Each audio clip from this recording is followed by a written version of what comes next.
Assalamualaikum warahmatullahi wabarakatuh. Para pemirsa dimanapun juga berada, ya.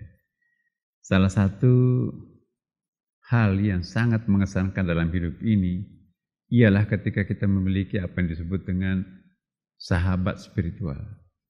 Apa yang dimaksud dengan sahabat spiritual?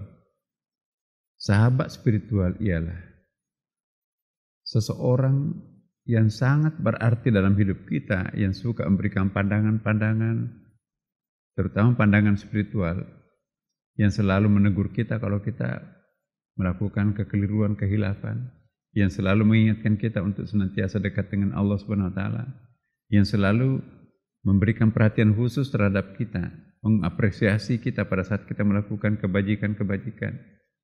Sahabat spiritual itu pun juga kadang-kadang mau rela dan mengorbankan diri atau apapun di dalam pada dirinya sendiri demi untuk sahabatnya, untuk kita.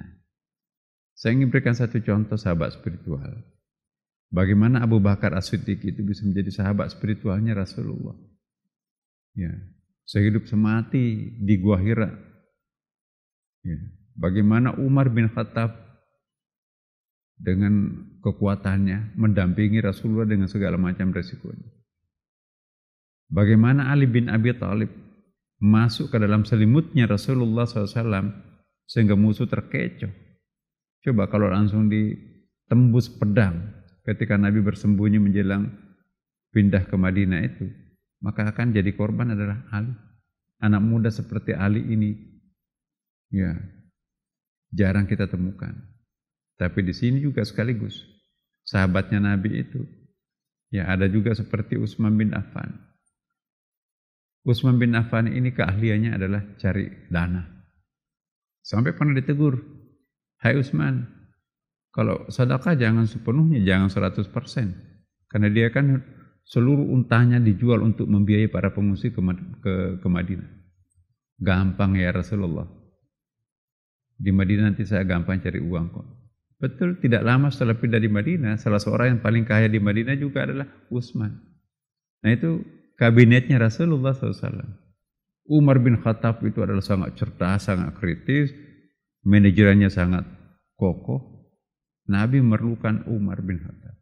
Tapi ada seorang Abu Bakar yang sangat piawai, sangat matang memberikan pertimbangan. Kalau Rasulullah pun juga ada kalanya curhat juga kepada Abu Bakar As-Siddiq. Ditambah juga ada figur anak muda, figur milenial pada waktu itu, yaitu Ali bin Abi Thalib. Karamallahu wajah. Kenapa? Ini keempat Nabi, sahabat Nabi ini gak pernah dipecat. Tambah satu sekretaris pribadinya yaitu Zaid bin Thabit.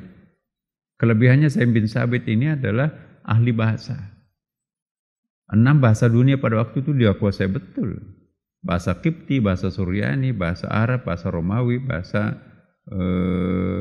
Suryani. Ya. Jadi Nabi tinggal menyampaikan, kirim surat ke tetangga, bahasanya seperti ini. Jadi yang nuliskan, yang membahasakan adalah Zaid bin Thabit. Jadi juru bicara itu penting, ahli bahasa itu penting, bahasa asing itu juga sekaligus penting. Nah, sahabat spiritual yang kita bahas pada hari ini ialah bukan hanya sahabat dalam urusan duniawi, bisnis, teman bisnis. Ya, bukan saja sahabat paguyuban atau petambayang, tapi sahabat di sini lebih kepada sahabat spiritual. Ada seorang sahabat yang rela menunggu kita, bahkan rela memungut kita ketika kita berkuban di kubangan dosa. Dia mengangkat kita. Tanda-tanda jika Allah mencintai hambanya, dia mengutus sahabat spiritual untuk orang itu. Boleh jadi orang itu mungkin orang lain itu enggak bagus, ya mungkin ada cacatnya, tapi bagi kita orang itu sangat positif. Karena memang itu ditugasi untuk kita sendiri. Sahabat spiritual itu, jika Allah mengutus pada diri kita sendiri, itu salah satu rahmat Allah Subhanahu wa taala. Tidak semua orang memiliki sahabat spiritual.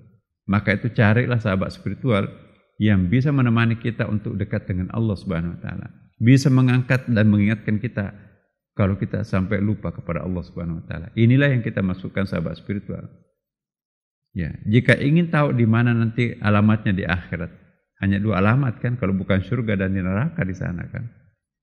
siapa yang menjadi temannya. Kalau teman kita itu adalah orang-orang, maaf, preman, penjahat, maka kita akan satu address nanti di akhirat tempatnya orang seperti itu di mana? Di neraka.